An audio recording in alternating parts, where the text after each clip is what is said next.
Hello, and we are live. So exciting. This is part number 2. And I want to preface this by saying that it took me 3 different niches. I went through 3 niches before realizing it actually wasn't my niche that was keeping people from hiring me. It was the surprisingly simple but very critical shift I'm going to be sharing with you in just a moment.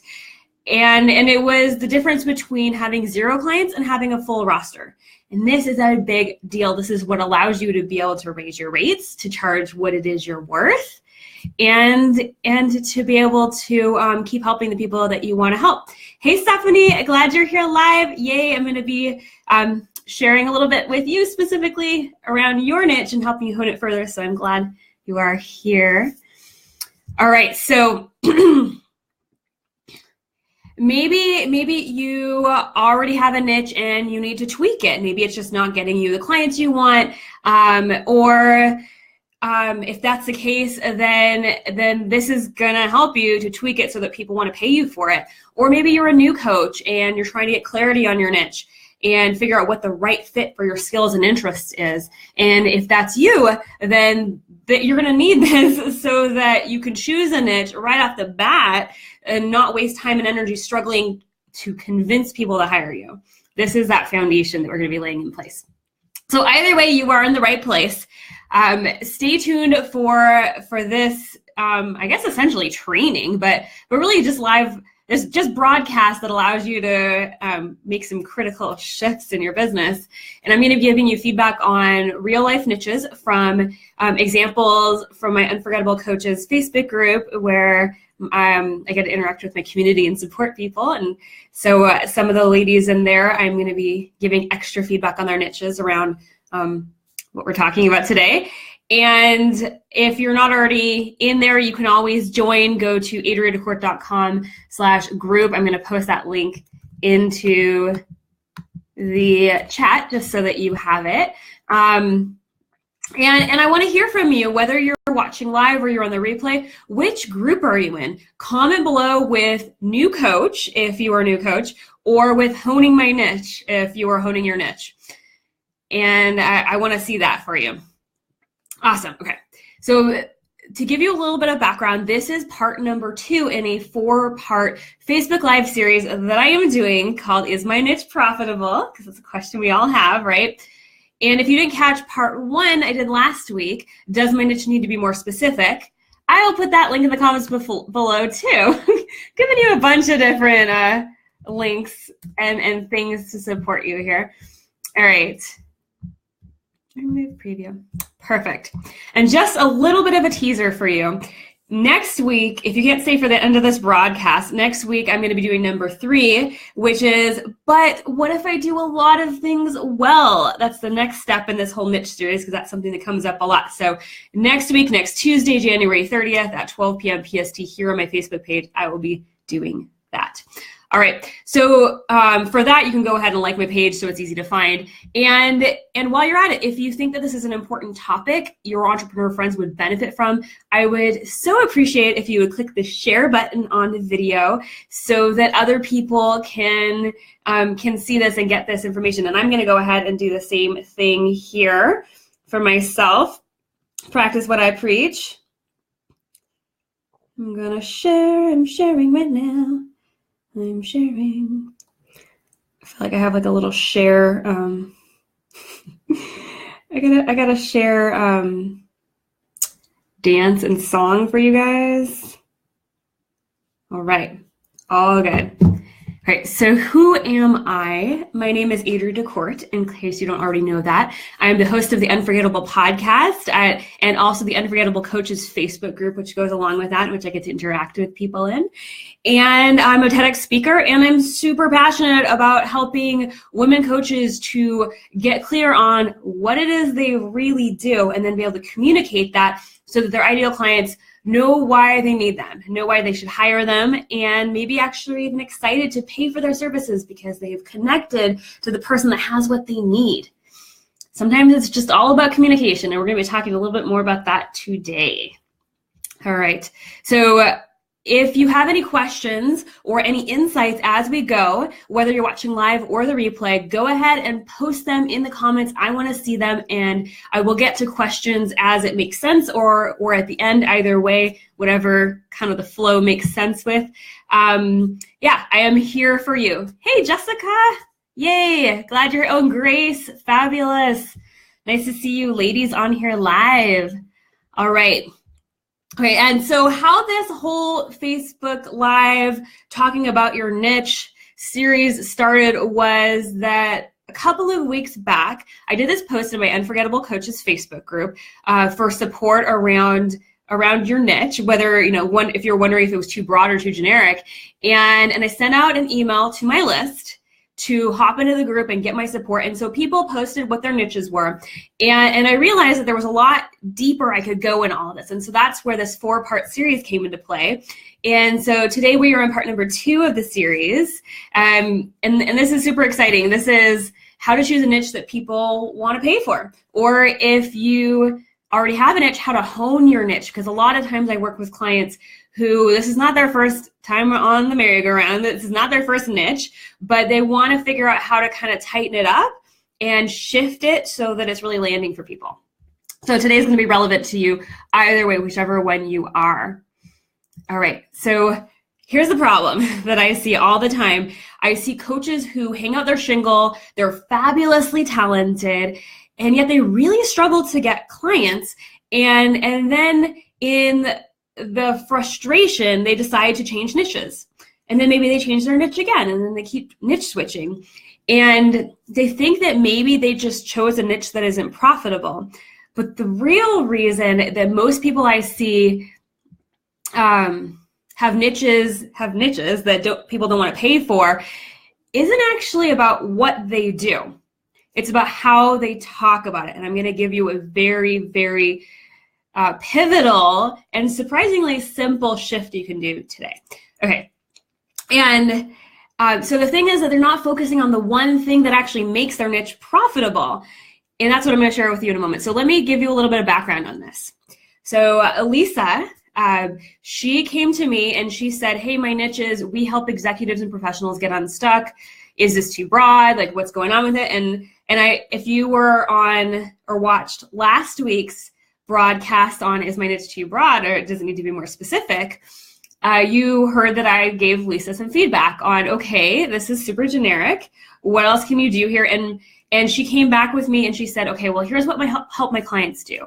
I help them remove the non-important noise and barriers to understand what the real challenge is. I help them build a strategy to solve it. I help them zero in on what the actual issue is. I help with confrontational issues. So there were all these pieces, right, that she came back with. But all of those answers are not actually her niche, are not actually what she really does from the perspective of her ideal clients. They're all the tools that she uses to solve a problem.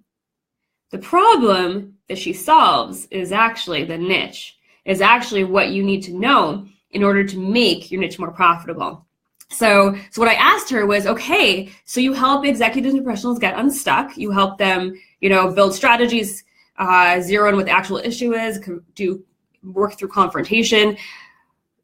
But what problem do you solve by doing that? Because all of those things are part of the process. They're all the things that you as a coach know to do. You're like, you see someone and you're really good at what you do, right? So you see someone and it's like you have laser eyes and you zero in immediately and you're like, okay, this is exactly what we need to work on together. And that's cool, right? That's awesome because it means you're going to be great once they hire you. But before they hire you, you really need to connect with where they are, what they're thinking. And in order to do that and to do that in a way where they're going to want to pay for it, you really got to connect to a problem they're experiencing that they want a solution to. Okay, and that's the most powerful thing you can do to shift your niche. Stephanie says, so true. Yeah, it's so true. And this is stuff I go a lot deeper into in my Get Clear, Get Clients program that I have. And I actually help my private clients find out what their profitable niche is and hone it down and get it into that language that's really going to land and make people want to pay for it. Like Lisa, she's a really busy lady. And so that's that's what we're doing. We have a session next week. We're like gonna like break it down and get her like clarity in 1 hour. But right now, what I want to do is help you get on the right road. I want to point you in the right direction. And this is one of the biggest shifts that when I share with my clients that leads to a lot of results. So that's why I'm sharing this with you today. Okay. So how do you choose a niche that people want to pay for? Okay. You shift what you think of as a niche. So in Get Clear, Get Clients, I call this the tools to problem pivot. Tools to problem pivot. The niche is the problem that you solve and who you solve it for. And your tools or your process is what you use to solve the problem. So it's like what you go through once you start working together to get them there. And often when people talk about what they do, they'll talk about their tools. They'll say, I create meal plans, or I do Reiki, or I help you release limiting beliefs, or all these different things. But those are the process. Those are the tools you use. And they're not what you actually do for them. They're not the actual problem you solve. And this is often the reason we have niches that we don't think are profitable. It's just the way we're talking about it, the way we're positioning it. Okay, so let me know, drop into the comments, whether you're watching live or the replay, if you have any insights come up so far, if this is landing for you, if this is helpful. I want to know. All right. So the thing is that your potential clients, they don't care so much about the process you're going to take them through to get there. They care about the results you're going to get for them. They care about what you're going to help them do. And most of all, they care about the problem you're going to help them solve, because they're walking around thinking about that problem. They're losing sleep over that problem. They're having a lot of things in their life that revolve around that problem. And that's where they're at right now. And so when you're talking about what you do, you're catching them where they're at. It's like they're a baby running forward and you're like scooping them up where they're at, right? Okay. So when it comes to talking about your work, talking about your tools isn't what your people really care about. The secret to choosing a profitable niche is actually to shift from thinking about your tools to thinking about the problem you solve for people. Okay, so let's do a couple more examples. Okay, Cher. She said, I do digital marketing and PR for small, socially conscious brands. Okay, so based on this, a client might just end up price shopping, and there's not anything really compelling that would make me pay a lot of money specifically for Cher. I mean, there's a little bit of specificness in there. I mean, it's definitely a targeted thing she does for a targeted population of people. But what's missing is the problem that she solves. And that's what makes it really urgent, and that's what really connects it and shows that she's the one that they want to use for this. Okay. Oh, awesome. I'm getting sidetracked. I'm just reading that Stephanie was saying, you mentioned last week, the problem we solve is actually your niche. That was such an aha moment for me. It makes so much more sense, and it's easier to go deeper and get clear on your niche when you have that thought shift. Perfect. Awesome. Okay, so let's do this for Cher then. Okay, so I do digital marketing and PR for small, socially conscious brands. All right, so the problem that she solves, I made a suggestion to her, and I said, well, okay, these brands are small and they don't have the kind of exposure they need to make the bigger impact they want to have, because they have this big mission behind their business. They don't have that same kind of exposure that bigger brands have. So that's a problem, right? So that's a more specific problem you solve. So if you start shifting how you talk about it around that, and it's that you say maybe you're helping small brands that care to reach more people so they can make a bigger impact, or their footprint might be small, but their reach doesn't have to be. That was my one-liner I came up with that Cher was like, I'm stealing that. So you see how like it's just a little bit of a shift, and it makes it more clear, makes it more personal, more, okay, you're the person I should hire for this. Go ahead and give it a like or a heart if you're digging this, if this is really working for you and is useful. Okay. So now the trick becomes narrowing in on the problem. So let me give you a few more examples of this and we'll work through them. So Stephanie has already been active on this, and last week I introduced you to her when I shared her niche, and we did a little bit of support around honing and making it more broad, or making it more specific when it was a little bit more loosey-goosey. So now let's take it a step deeper. So last week she said, I work with women who are seeking a mindset transformation to discover their own unique radiance, okay? And she did some more reworking based on what I shared with her, the advice I gave her in part 1 of this series. And then she came up with something more specific. So let's look at that now and let's take it a little bit deeper. Okay.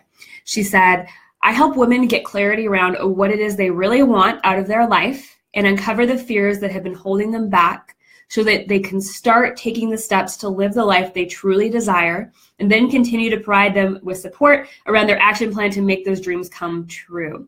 Okay. So first of all, awesome. This is so much more specific and more thought out than the kind of abstractness of the first piece. So awesome job taking it a step further and evolving it, Stephanie. Okay, now let's look at where does she talk about her tools and what is the problem she solves. Okay, so I'm seeing within this a few places where the tools or the process are coming up. So one of them is where she says, I uncover the fears holding them back. Another is, I continue to provide them with support around their action plan. And then I remove these pieces to make it more powerful. So all of these little snippets of the overall talking about the niche that talk about what you're going to do with them in order for the result to happen are not necessary. They actually distract and clutter it up, shockingly enough. What really the core of this that really, really is the most important is that we're talking about the problem and that we are that we're getting in there and we're making it really clear who these women are and what it is they're struggling with and where they want to be by the end. So the problem, it's still not quite there. It still has a little bit cinching in to do, but what I would say that follow-up questions for this are, what do they need clarity on? Clarity around what is they really want in their life. Okay, so why do they need clarity around what they really want in their life?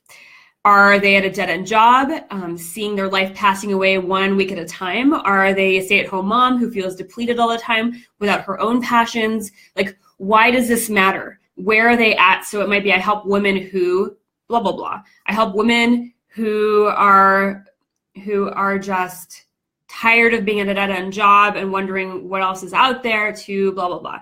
Or like, why does this matter? And then what is the problem you're solving for them? So if they're walking around thinking something, they're walking around, so I like to use the example of, so say someone is a Reiki master and a life coach and also has a background in use EFT, emotional freedom technique, tapping. And so they walk around and they say, hey, I'm a Reiki master and I help you to release trapped emotions or something like that. Maybe they have a background in some other work that releases emotions and stuff like that. Okay. Well, that's probably not going to connect unless it's another practitioner. Like, nobody's really going to be like, oh, pick me, like, let's work together. Can I pay you?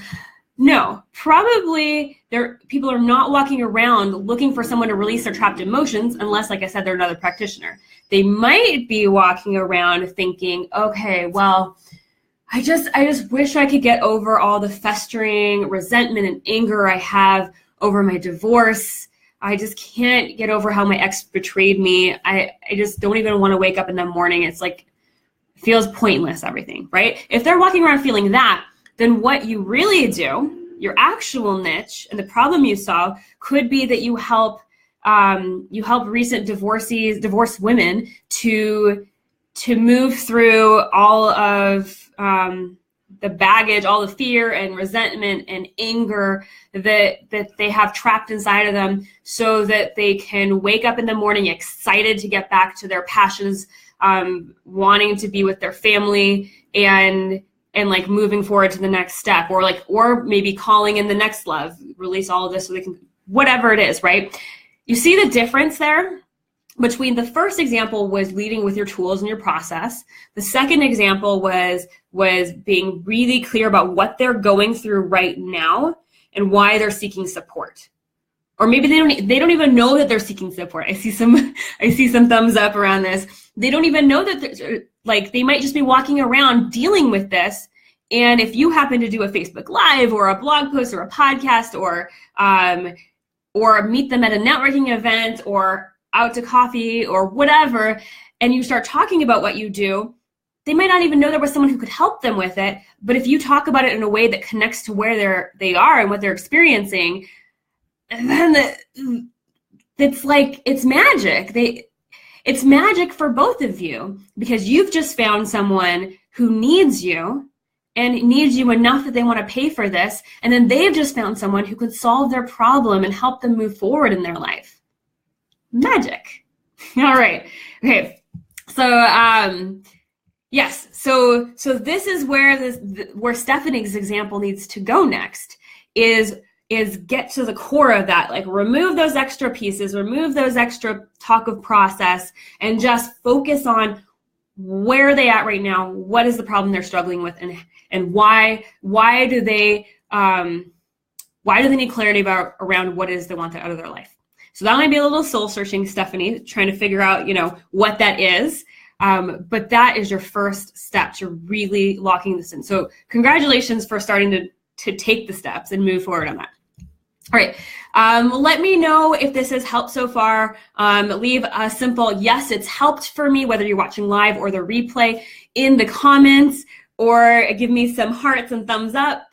Yeah, and if you have any questions, you want me to clarify something, if you're not quite understanding, or you want to know how it applies to something else in your specific circumstance, feel free, whether it's live or in the replay, feel free to leave me that question in the comments so I can address it.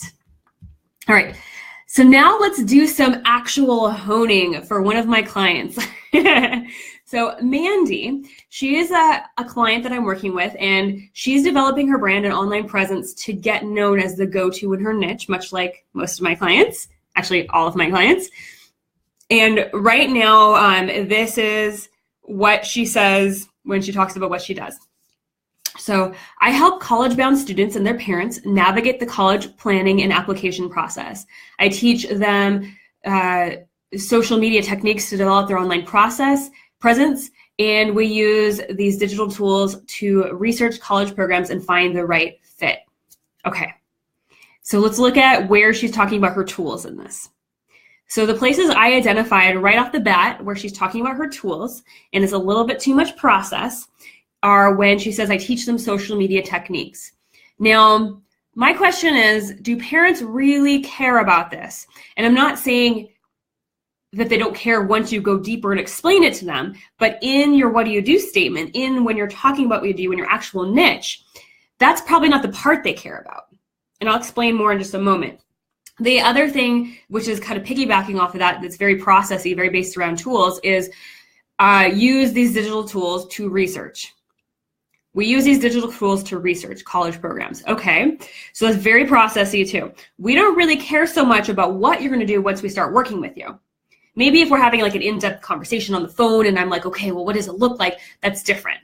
But when we're laying down our niche, those parts distract. So let's remove those pieces and let's focus on the most important part. So here are some things that I saw that could shift. Okay. So when we start off and we say, I help college-bound students and their parents navigate the college planning and application process. Okay, so first of all, your target market, Mandy, is their parents. So you don't actually, so your ideal client is the parents, not the college students. So the first shift I would make is I help parents of college-bound students. And I know that you want to include, like part of what you want to do is including the college students within all of this work, right? So we don't want to like remove them from this completely. We want this to be about the parents being able to have them be involved, right? So that has to be part of our language as well. But we got to lead with, I'm talking to parents here. I help parents. And because the college students is still part of the process. Once you get going, once they've hired you, then you help the college students. But initially, you're really helping the parents achieve what they want to do. And their problem is that they're overwhelmed with all these applications, and they really just want the best for their kid. They want their kid to get into a school that is the right fit for them, both academically, but also like personality wise, and it's going to set them up to succeed. And they want the whole process of going through this application and school searching and everything. They want the whole process to start to set up their teenagers to grow, because essentially their teenagers are at a point in their lives where they are stepping into adulthood. They're transitioning into adulthood. I know I have another client, Terry, who deals with teenagers and their relationships with their parents, actually. And so we talk a lot about this transition into adulthood, like they're on the verge of that, right? So you're helping them to do that while they're going through this process. And so those are the things that the parents care about, right? This is the problem that you're solving for them. So here's a little bit of a crack at it. This isn't perfect. This is kind of just like a little rough around the edges, but I'm just going to take a little bit of a turn at this so I can show an example of where this can go, okay? So it might turn into something like, I help parents of college-bound students navigate the overwhelming college planning and application process in a way that works with current technology rather than against it, to allow their team to take lead, find the school where they belong, and grow in the process. So you see how it's not perfect yet, but you see how we're starting to pull on what they really care about and where they're at right now and where they want to go. And it's really specific, but it doesn't include all the processy things, because they just care that you're going to get them there at this point. They don't really care so much about like all the little details involved within it. Make sense? Throw me some hearts and say it makes sense in the comments if this is useful for you. All right. Okay, so that's a few examples that hopefully gave you some things to think about. To review, the most important thing that you need to know to make people want to pay for your niche is to lead with the problem you solve and not the tools that you use to solve it.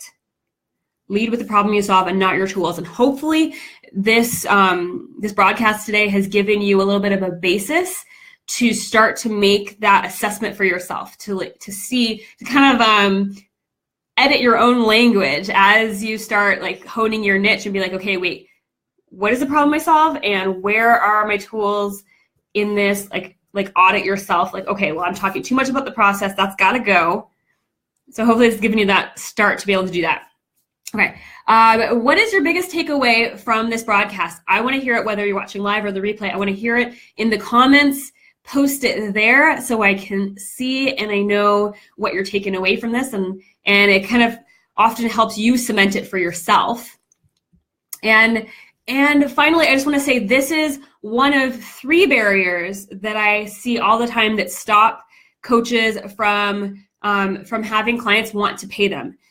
And if you want to know the other 2, because there's 2 more things that if you don't have them kind of handled, can really make when you do handle it, can make a really big difference to people wanting to hire you. Just like what we went through today, these other ones are also incredibly critically important. So if you want to learn how to remove those other 2 barriers that stop ideal clients from saying yes to hiring you, you can head on over to adriadecourt.com/barriers, and I'm going to drop that link in the comments so it's super easy for you.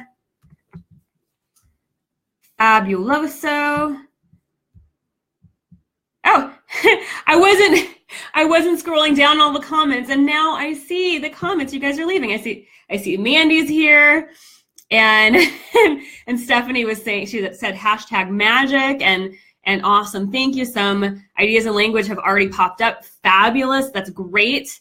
One of Stephanie's biggest insights was getting the tools out of the lead language. Yep. And then Mandy says, I was getting stuck on wanting to use the process to explain my niche, since that's what makes me unique, but it doesn't convince people to buy. And Mandy, I will say that the process still makes you unique and it's still something to lead with, but I think we can shift it a little bit, because I was still leaving that in there when I was kind of thinking about yours, is that some way of saying that I'm helping them to navigate this process in a way that works with current technology rather than against it. Because I know we've talked a little bit about how other advice says to stay off social media, but you're helping them build So build a solid presence that works for them. So it's a way of saying that doesn't just say like exactly what you're doing and processing. It's more of like what they care about is going to be more around, is going to be closer to what does that mean to them, rather than the specifics and details of it. Like they might be frustrated that they're worried about their kid on social media, and so you're saying we're going to work with that rather than against it, kind of thing. So looking at it that way might be a more powerful way. All right, fabulous. And if you found this valuable and you want to share it, I am so appreciative. There's a little button called share that you can click on the broadcast, and you can do that, whether it's live or the replay, you can do that.